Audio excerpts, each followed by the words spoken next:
¿Y la madera es tan importante como dicen? O sea, una de pino, roble o incluso poner sarmiento, que no es la primera vez. Correcto, sí, sí, sí. De hecho, yo creo que ahí puede haber incluso estar el sello del maestro asador. O sea, no es lo mismo usar el sarmiento. El sarmiento, por ejemplo, es muy usado para hacer arroces, para hacer arroces al fuego. El sarmiento es perfecto porque produce una llama muy bonita y muy potente para los arroces que necesitan ese punto de fuego importante. La leña también produce aromas, de hecho, hierbas aromáticas secas también podemos usar para lograr aromas. Y bueno, y los carbones, que hay muchos tipos. A mí, por ejemplo, uno de mis preferidos es el quebracho blanco, que normalmente viene de Argentina o Uruguay, porque es un carbón muy potente, muy duradero, para un servicio largo. Entonces también depende del tipo de servicio que hagas. ¿Entiendes? Lo importante es trabajar, yo siempre digo, cuando tanto la leña, el sarmiento o el carbón esté bien logrado, que esté al rojo vivo, que esté, o sea, no trabajar, como decimos los asadores, con un carbón crudo o con una leña cruda que no ha terminado de encenderse. Eso produce sabores químicos, produce humos que no son agradables y puede incidir en el producto final. Pero sí, sin duda, tanto leña, carbón, sarmiento puede convertirse en el sello de un asador, sin duda, sí, sí. Hablamos de corte de carne, diferentes tipos de corte, pero los puntos para esos amantes o esos que dicen que son carnívoros, esos puntos que le damos a las carnes, los diferentes puntos que hay, que ya nos perdemos, ¿no? Las quinielas que hay por ahí. Bueno, cuando y luego la sal también, la sal antes hostia, o sin después. duda, sal, o pimienta durante. o pimienta. O pimienta. En mi época en la escuela nos hacían hacer una sal pimentada, que era 3 partes de sal por una de pimienta. Exacto, antes se utilizaba mucho, Sí. yo no lo escucho tanto ahora. No, ya no se escucha las cocinas, mucho ¿no? porque yo creo que las pimientas que usamos hoy en día es correcto. Yo lo recuerdo como si fuera ahora, ¿eh? O sea, 3 partes de sal por una de pimienta. Sal pimentada para la parrilla obligatoria. Hay quien usa aceites de oliva, hay quien no, hay quien usa mantequilla, hay quien usa hierbas aromáticas. Yo creo que al final el resultado final es el feedback que tengas con el cliente.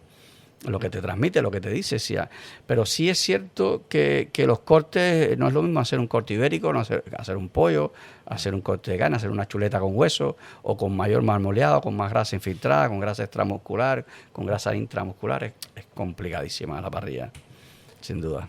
Es muy importante después el producto, porque Total. estamos hablando de la leña, estamos hablando de la parrilla, estamos hablando de los cortes, pero el producto, habitualmente estamos hablando de los solomillos o estamos hablando de un baby beef y después sí podemos estar hablando de un jabalí, que correcto, o avestruz, que es Casa una mayor, carne sí. roja muy dura, o incluso sí, carne de casa. Carne de casa, un bisonte. Fíjate, antes nombraste Estados Unidos, que la carne es maravillosa. Correcto. Entonces, ¿cuál es la carne que te cuesta más trabajar, que está rica?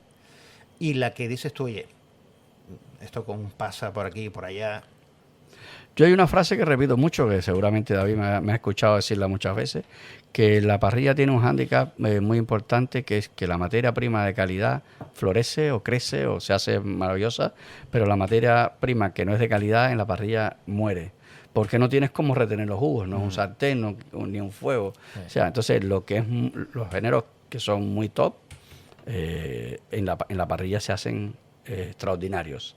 Y los que no lo son tanto, pues en la parrilla aparecen justamente porque no tienes cómo retener jugos, no tienes cómo retener los sabores, ¿no? Los pierdes Entonces hay mucha, en caso de, por ejemplo, de la carne de casa, mucha de ella no es recomendable para parrilla.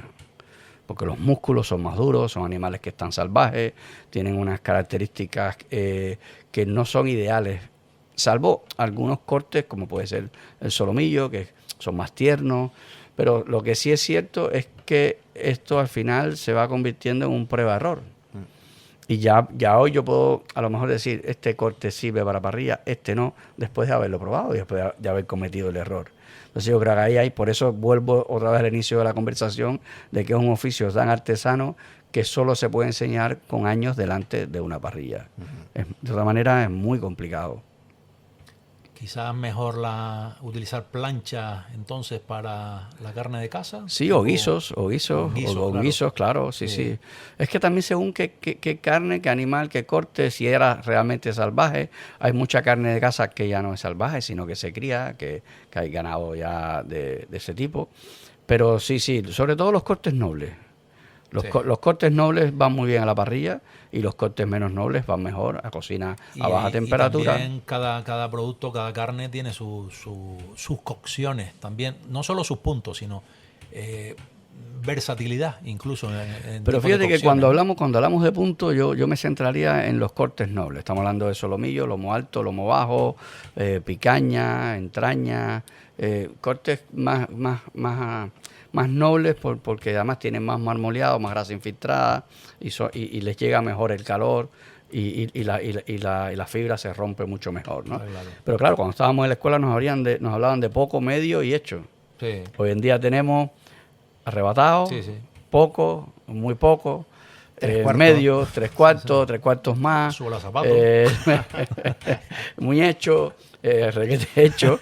¿No? Y luego fíjate que aquí voy a destacar la importancia del personal de sala, porque hay un rango de error muy largo en lo que un cliente entiende por lo que es un medio hecho, por lo que ese personal de sala Correcto, sí. interpreta que le está pidiendo ese cliente, por lo que Pasa mucho. ese personal de sala escribe en la comanda y lo que en cocina el parrillero ha entendido que le ha escrito este personal de sala.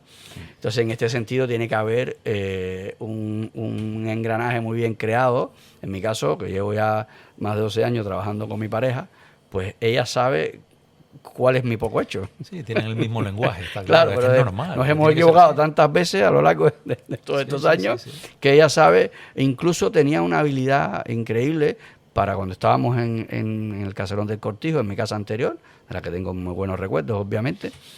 Cuando normalmente habíamos 3 al frente de las parrillas. Cuando estaba yo, ella ponía un punto. Amén. Cuando estaba el otro chico, Luis, Sí, por ejemplo, sí. ya sabía que él pasaba un poquito y le ponía otro punto. Claro. Y si estaba el otro chico, entonces tenía esa habilidad. Por eso es tan importante volver a recalcar el tema de sala, que entiendan cómo funciona, porque así nos facilitan Tienen el que hablar el trabajo. mismo lenguaje para que llegue al cliente Total. como tiene que llegar realmente. Y fíjate otra cosa que estás diciendo, que al final es la importancia, por supuesto, pero los briefings que hay que hacer Súper importante. el día a día y Yo creo que además en cada se ha periodo. perdido ese momento tan importante por la prisa con la que andamos siempre y por el horario que nos lleva siempre de cabeza, de hacer ese pequeño momento de juntos, sala, cocina y gestión, pues sentarse oye, hoy queremos poner este plato fuera de carta, queremos trabajar este producto, atención con este error, el cliente ayer se quejó de tal cosa, y ese momento yo creo que se ha perdido, salvo lugares donde hay un poquito más de tiempo, vamos siempre El pillados. servicio tiene que ser comunicativo si no estamos hablando de cine mudo, está claro.